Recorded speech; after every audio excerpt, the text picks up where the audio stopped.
Alright, I wanted to give a overview of the different equipment that I use between my clothing, packs, what I keep in my pack, down to the photography equipment that I'm using as well too.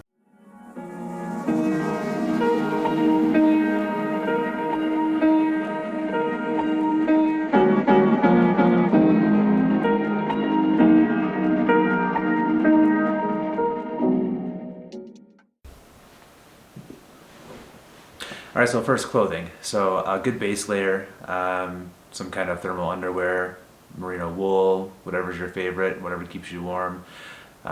Personally, I like the merino wool base underlayer that really keeps me warm and lets my skin breathe too. On top of that, I usually just wear like some kind of synthetic pants. I like the Wrangler all-terrain gear. I think they're cost affordable and effective for what they do. I've had these for quite a while. They have some extra pockets to help store some different things as well, and they're comfortable. Then I just wear a t-shirt on top over my base layer, again like a merino wool if it's cold enough to wear that. Socks, I have just some general darn tough socks. I like those a lot, and the Smart Wool.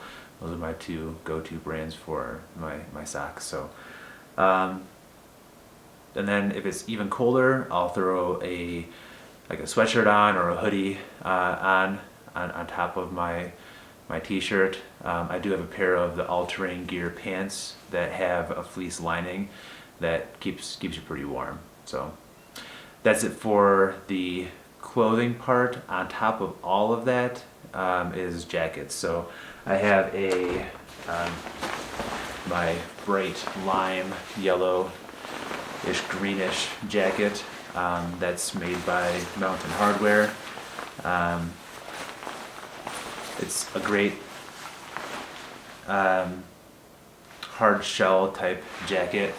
It's not really thick, it's not very heavy, it has lots of pockets. This is really made for skiing. It has a big pocket on the inside for your ski goggles. I use it for just like throwing my transmitter for my drone in here to try to get a more natural look when I'm walking. And then there's pockets in the armpits for ventilation. If you get too warm, you can open those up and get some air, some ventilation in. A good hood keeps any precipitation out. And it's longer too, so if you need to sit down in the snow, you're not going to get your behind all wet. So great jacket. Then I just have some thin gloves. These are just something from REI that I picked up. They're more so for glove liners. And if it's colder out, I'll grab some thicker gloves too. Just whatever, doesn't really matter for me. Then more clothing. Very important to have good boots. I've had these boots for quite a while. These are made by Cabela's. They're a Gore-Tex brand. I've got a lot of miles on them, and like pretty much everything on the bottom has worn off by now. I don't even know how many miles I have, but I'm due for some new boots. These have some insulation in them too, and the tags have worn down. I think it's like 100 or 200 grams of Thinsulate, and it does keep my feet pretty warm, paired with some wool socks.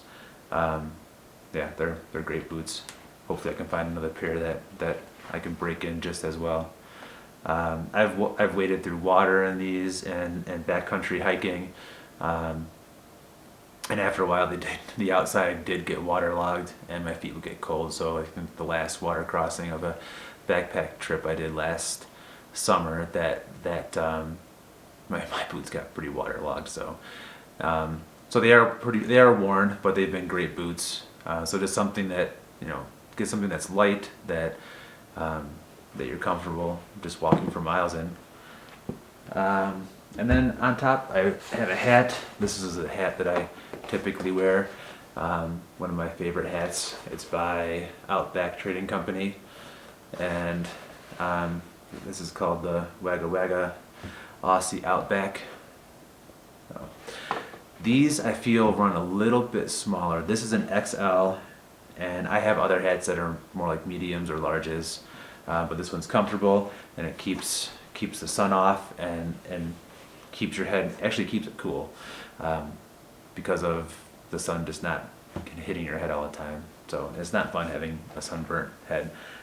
So that's really it for clothing. Good base layer, good outer layers, stuff that you can change and throw into your backpack as your day progresses if you're going on longer hikes.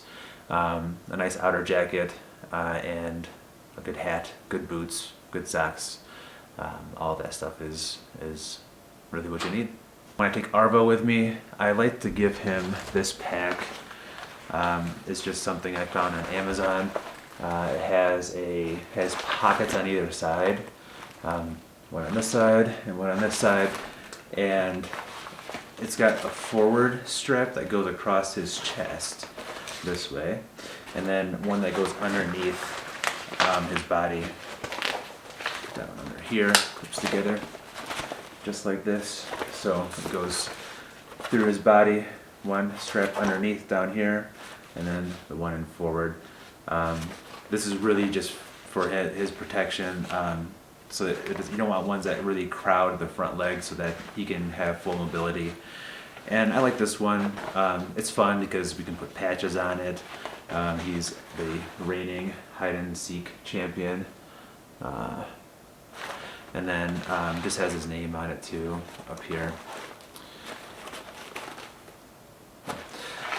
And then this has two big pockets. I don't really store much in here. If we went on longer hikes, maybe I would put a water bottle in here for him, one on each side. Not very much weight, so I just keep like a little dish in here for him to drink some water, and then I carry all the water. And then on the other side is where we keep his poop bags, and then he gets to carry his own poop too. And if we're out in the national forest, I mean, if you're walking for 10, 20 miles, you can really just either take a little shovel, if you have one with you, and bury your dog's poop, or put a big rock over it too. That'll keep it down. So, and then the other thing I just carry for him is a leash, and I thought this one was kind of cool. It had like trees and stuff on it. He's chewed on it when he was a puppy, but it's still holding really strong. It's been like 3 years with this leash, and it's light enough where I can either throw it into his pockets for his saddlebags, or I can just throw it in the pocket for my jacket, and I don't really notice it's there. And I always have training cookies with me in my pocket as well, because he's still very reactive around other dogs. So if there's another dog coming up towards us, I bring him over to me, have him come up to me, up his paws up on my chest, and distract him with the treat so that he doesn't get too reactive with the other dogs. So, and that's really it for Arvo. I'll have some cool stuff coming up here soon. I just bought some new gear to take some video with him, so stay tuned for that. That'll be pretty sweet. My pack is a Teton 18-liter day pack. This pack would usually have it used to have a strap that would go around your waist on the bottom of it. I took it off. I don't really use it. I don't feel it was really keeping the weight of my pack on my shoulders just with how it was set up.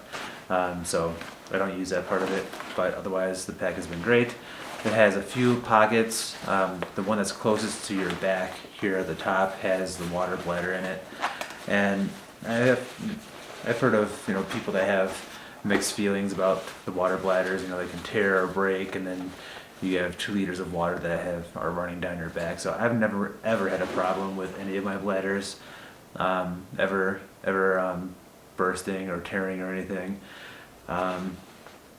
This one's probably about ready to be replaced. I've gone through quite a few trips on them, but I do keep it in its own separate pouch, and I think that keeps the risk down from having the bladder to be torn by anything else in your pockets or in the pockets of the pack.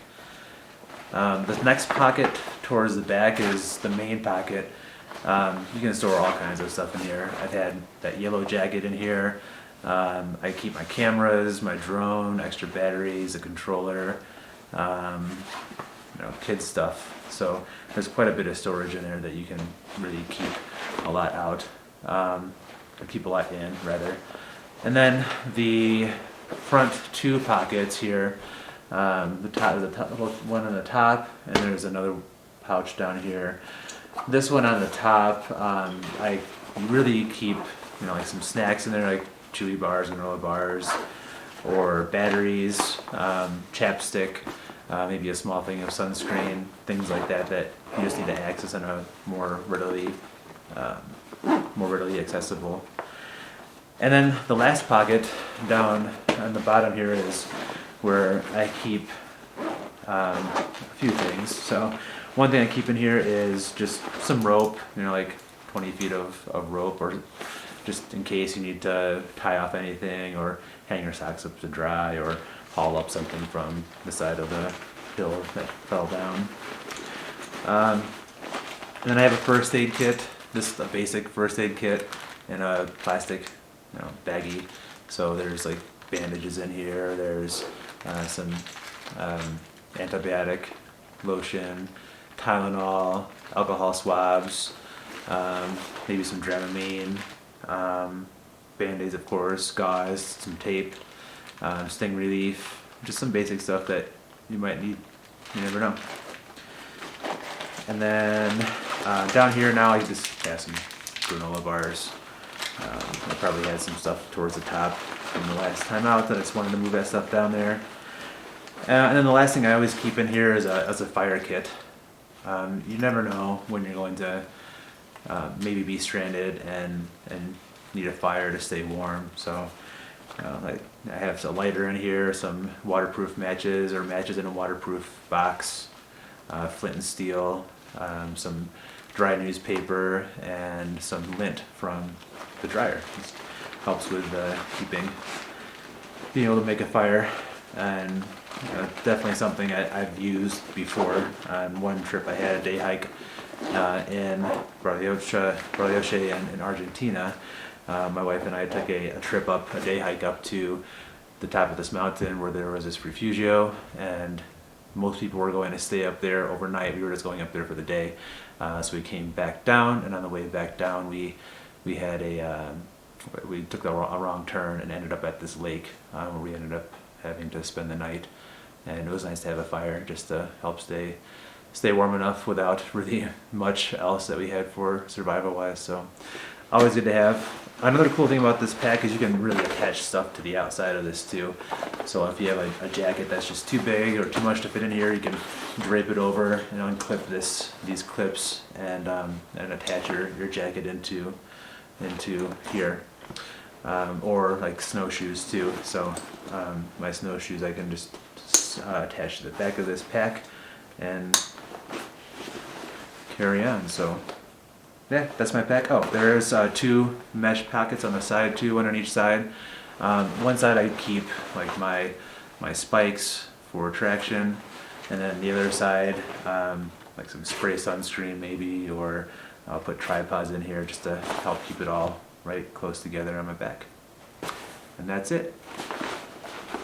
So besides the equipment you need to go for a hike, just for walking and enjoying it yourself, is taking some photography, taking some videos, taking some pictures to remember it by, or to make it your own YouTube channel.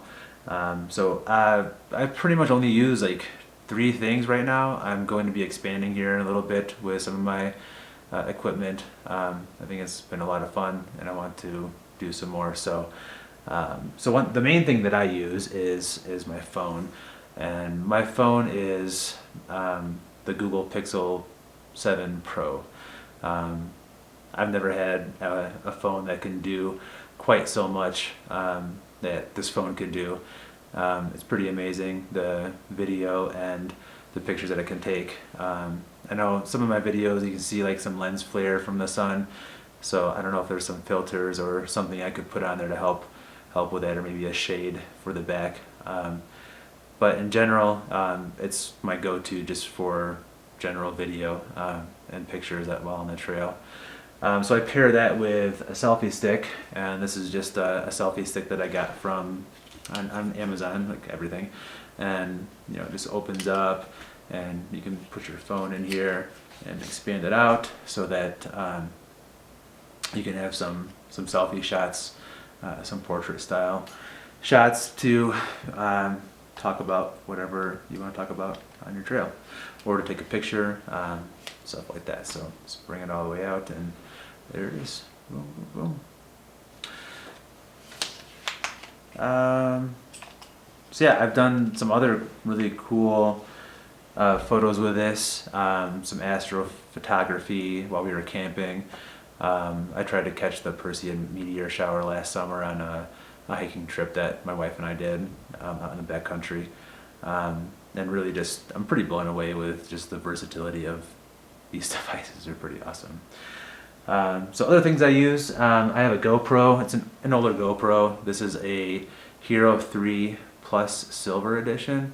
This is from like 2013 or 2012. I had this on some of my older original drones with a big gimbal, and just, you know, had it from that. So I decided to see if I could use it to capture some shots. It doesn't do 4K. I can do 1080p with this one, but it's pretty cool just to throw it on like the side-by-side for my snow plowing video, or set it on a rock and have it take a time lapse of the river going while I go on my hike and come back and get it later. So there'll be some more cool stuff to do with this, and maybe I'll upgrade this at some point, but it still works fine for what I'm doing. So the last thing that I use is my drone for videos and photography, and this thing's amazing.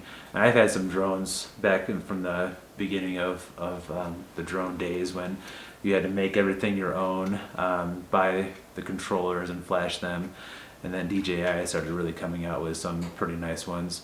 And this is my first ever DJI full drone. I've had some of their controllers and played with them before in the past, but this is really cool. So, you know, I can take, this has sensors in the front right here. This is the front of the drone with the camera underneath this protector right here on a gimbal, and those sensors in the front along with the camera will follow me, and this thing will automatically fly, follow me through the trees, avoid branches, and it does a really good job of doing that. Very stable. It's very easy to fly, and it does make them kind of dangerous for people, as you need to learn how to fly them and what regulations are out there too. So you know, you could be flying in the airspace with small planes or big jetliners too, especially if you're kind of close to the airport. Like PS Peak was pretty close to Phoenix Sky Harbor, and I was within tolerance of where I needed to be, but it was still warn me on my app that there were planes nearby, and to have caution. So definitely take the classes for these, take the tests, get your drone registered, get yourself registered. I'm a pilot myself. I haven't flown in years, but it's really good knowledge to have for everyone. So this is really a very, very cool drone. I enjoy flying it and taking video with it, taking pictures with it. It'll record in 4K with this small little sensor, and it does a pretty nice job for being what it is for that small of a sensor. That's all that I really use for my current video equipment.